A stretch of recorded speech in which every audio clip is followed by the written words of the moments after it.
And when we visit that place, they learn something else too. It's pretty much a guarantee when we all get off the bus and do a walkthrough. That's the moment that mall has seen the most gringos in its entire history. You get the picture?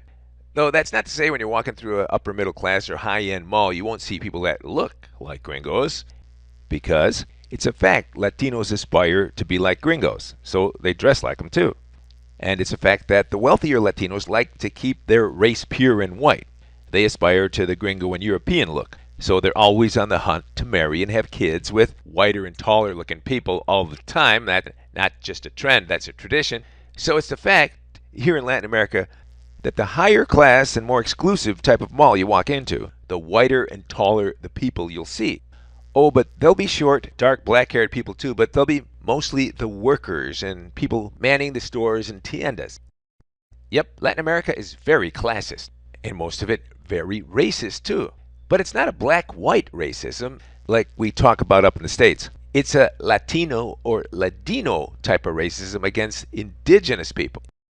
And you'll see it for yourself in a second. If you're in a middle class, upper middle class, or high end subdivision, you'll see Latino house and property owners, Latino kids, and indigenous people who just happen to be the maids and gardeners.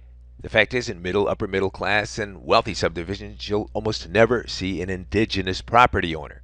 They have their own little subdivision, if you want to call them that. Mostly little cement and laminate structures with tin roofs, more or less what we'd call shacks. By the way, when there's any kind of natural disaster, hurricane, earthquake, whatever, those are the subdivisions you see on the 6 o'clock news up in the States reporting missing people and a death toll. You just don't see that happening at all in the middle and upper middle class subdivision. The fact is, the indigenous people in Central and South America live pretty precarious lives. And the middle class and upper middle class Latinos and Latinos? Well, they got problems, but so do we, right? They're not worried about the basic stuff like clean water, for example.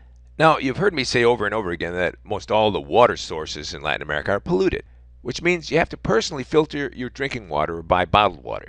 Now, as for me, I have no faith in bottled water, no matter where it comes from, even up in the States. I've read enough reports to see that a lot of it's just a scam.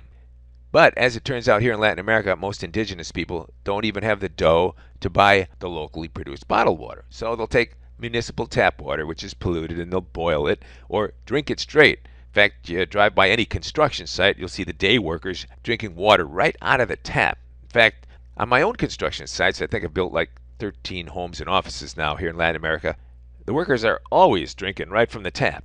By the way, doctors here in Latin America say that's the #1 cause for kids missing school. Intestinal problems from drinking impure water.